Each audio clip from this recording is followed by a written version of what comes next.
right, disappointing night. And first of all, I want to give a lot of credit to High Point. I knew how good they were. Gigi's done a great job with that group, and just watching them on tape, we tried to convince our team just how hard it was going to be to guard them in transition and guard them off the bounce, and clearly didn't do a good enough job as a staff of getting our team ready to play with the intensity level that this game requires out of the gate. And for us to be starting, two fifth years and a fourth year player, it's pretty disappointing. It's one of those deals where you would expect by now we would know the intensity that's required at the start of the game. And all three of our losses, we got dang near 20-point deficits in the first half, and then all three of them we've clawed our way back in, and only to be disappointed late because we chose to give mediocre effort on the defensive end of the floor during the start of the game. And it's crazy. I mean, we're at 1.21 tonight offensively, which just shows you how talented we are. But the game don't care about talent, right? The game cares about toughness. The game cares about connection. It doesn't care about talent. And they get 1.19 points per possession in our gym. And with that, we got a fifth year and a fourth year that are 1.26 points per possession defensively. And we're not winning the big games like that. It's not going to happen. And so we got to decide if we want to be a mediocre team, if we want to be a mediocre defense, an inconsistent team that has a lot of talent, or if we want to be a consistent team that chases excellence on the defensive end of the floor and plays with a certain amount of pride on the defensive end of the floor instead of continually letting guys just drive us. And, it's unfortunate, but they played really well. They got really good players. I mean, they're going to have a phenomenal year. Wouldn't surprise me for them to win that league. It really wouldn't. I mean, I think they're really good, but I wish our guys would have given a little bit more effort tonight on the defensive end of the floor. Coach, obviously this is all preparation for SoCon, and that's all preparation for the SoCon tournament. And I'm not looking to make excuses for you tonight, but just in your opinion, this strikes me as like one of the toughest schedules I can remember Furman facing. I mean, it seems like every one of these teams you face is kind of similar to, just really athletic. They can do a lot of different things. Can you speak to who you've played so far, and even in defeat, how it might pay off down the road? I mean, we want to play a challenging schedule, and that's on purpose. And it's all to prepare for league, right? It's all to figure out who we are and what we have to get better at. And the better opponents you play, the more you can see that, the more you get tested. And so we enjoy those challenges, and I think once we look back on it, right, like it's really clear. Like, we have 4 games left before we go play league play. It's pretty obvious what this team needs to improve in, and it's I wish I could tell you it's rocket science, but it's guts. I mean, it's toughness. It's the ability to sit down and take some pride in guarding the ball. And look, the secret's out. I mean, it's not. It doesn't take long to watch the tape and see that we got some guys that really don't put a lot of pride in guarding the basketball, right? Like, coaches can figure that out pretty quickly. And so, you go back. I mean, you go back and you just look at the 2 scrimmages and the 9 games that we've played. All the stress on our defense has been based on penetration, and I've got to look at everything. I got to figure out if there's something schematically that we've got to adjust. I've got to look and see what's effort, and then what's scheme, and then we got to make sure that as a staff we evaluate everything on our end as well. And but we got to get this fixed. And I think the tough schedule, we could have. I mean, maybe we could have played an easier schedule. You probably feel a little bit better about yourself. But I don't think that's really – I think there's a lot of teams in the country right now that don't know their weaknesses. They don't know who they are. They've got an inflated view of who they are, and then they're going to get in the league play, and they're going to get disappointed. For us, I mean, we've gone up against some high-level competition and other teams in other leagues that are equal or above us that are going to contend for the top of their league. So the good news on this is I think we got a pretty good view of what we have to get better in. These games that haven't been to a few of them, the Penn State game, the Old Dominion game tonight, these good teams that you're going against, they seem to, in the first half, the old saying is you can't win a game in the first half, but it seems like on the defensive end at least, these teams are coming out and shooting the ball really well. Well, one game, you might could say, well, a team just shot it well, but when it happens again and again and again, why are these teams doing that against you guys? Because you got to have a hand up, and you got to contest shooters, and you got to guard the ball, right? Like, typically, you can watch games, okay? Go watch them tonight, go watch them tomorrow. The team that brings the most energy and the hardest playing team is typically going to win the game. It's usually how this works, okay? So what we have to understand is, I mean, these guys were celebrating, jumping around on our court. They didn't get to the handshake line because they're so excited that they just beat Furman, okay? That as the program rises, like, we have to understand that. So when they come in here on any game, all right, they're going to look at this and they're going to get ready to throw their best punch. And if we keep throwing these mediocre shots and we think our talent's going to be good enough, we're mistaken. I mean, that's the best way I can say that. Like, that's how you completely set yourself up for disappointment. And it's life, right? Mediocrity is, I do my best when I put myself in a desperate situation. When I'm not in a desperate situation, then I go to comfortable, right? Excellence works the other way. I chase a standard to avoid disappointment. And I try to chase at such a high level, and I try to chase this unbelievable standard of excellence because I know that over time, that's what's going to get us to greatness. But right now, what we're doing is we're operating in mediocrity on the defensive end of the floor because we're waiting to give our best effort when it becomes desperate. And so, I mean, we'll see it. And look, if I watch the film and it's something different than what I just saw live, like, I'll be the first to admit it. But I'm just telling you, I mean, what we ask our guys to do at some point, we've got to coach it better, right? Like, at the end of the day, I can sit up here and say, well, they're not doing what we tell them to do, but it's the old Steve Spurrier. Like, it's ultimately my fault because I've got those guys out there. Okay, so if I've got them out there doing it in a mediocre fashion, I got to get them off the court. And that's what we got to do, you know, and I hate that it's come to this, but we've got depth, and we're going to figure out Thursday and Friday who wants to guard because I've been around the game long enough, and I've been on championship teams as a player and as a coach, and all of them. I'm sitting here thinking of all of them right now, and all three of them started with defense. And I've just done a poor job getting that across, and our leadership has done a poor job making sure that we understand that's how you got to play for 40 minutes. But I love our guys. I got a lot of faith in our guys. I'm not discouraged. I think it's an obvious deal. Maybe we could have won that game tonight. I guess it was about a year ago. We were sitting in here and we'd overcome a 6-point deficit with 30 seconds to go. JP hits those back-to-back threes, and you're like, man, maybe we do. But it's and I hate to keep paralleling this, but that's life too, right? Like, when you dabble in mediocrity, then all of a sudden you got a window and you cut it to one, and we have maybe the worst blown assignment all night in the press. In the most critical time of the game, we have the most unbelievable blown assignment, and they get an and one behind us on basically an uncontested layup because we run the trap when we clearly said at the timeout we're not trapping. We're just extending the pressure to keep the ball in front. We're in regular defense. And, you know, that's on me. All right. At the end of the day, like, don't not hear what I'm saying. That's on me. And we'll get it fixed. In view of all the things that you've cited, it does make it difficult for you and your staff because it seemed like you were frantically trying to find a combination that worked. It seemed like sort of a complicated puzzle you were playing there, and sort of like it begs the question that you have a lot of depth, and when they're playing like this, maybe too much. Well, I've told people this, and I don't know how much I've said this publicly, but since you bring it up, like, depth is one of those funny things. This is the deepest team we've had in terms of, when we say depth, that doesn't mean better, okay? That means you're deeper, which means you have more players that potentially can show that they're good enough to play in a game, right?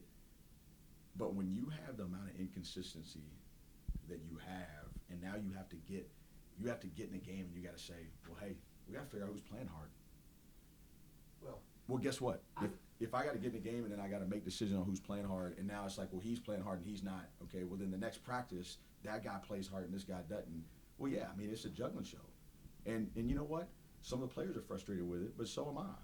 You know, because I don't know exactly what we're getting every single day from an effort standpoint, and that's where this thing has to change, right? And you know, I thought we had a decent practice yesterday. I really did. I thought we had a good practice yesterday.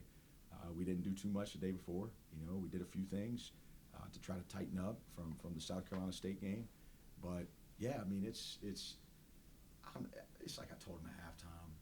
I didn't pull a single player for missing a shot. I mean, we missed a ton of shots first half. You know, I didn't get on a guy in one single huddle for any type of missed shot, missed offensive execution. I'm saying the same things in these timeouts.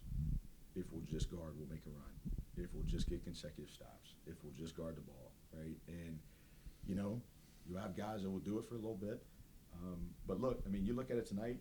I mean, really, to be honest, when you look at the individual PPPs on the defense of the floor, Alex Williams was our best at a 1.08.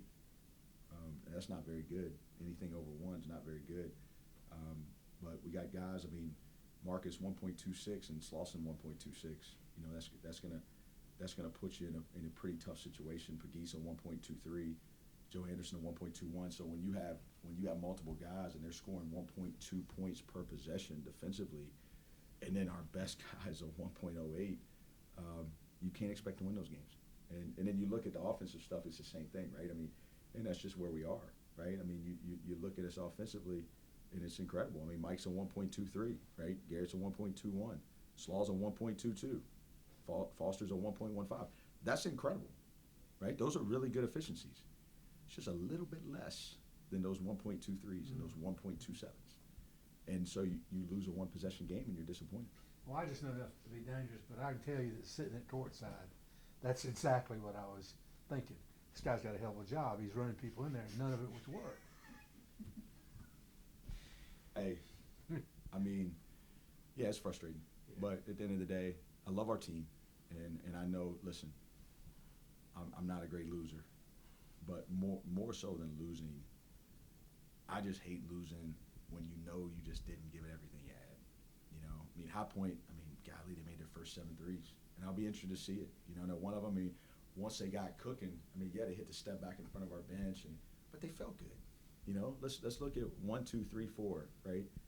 The first one they made of the game was a scouting report, walkthrough, knew exactly what to do, and it's another my bad, coach.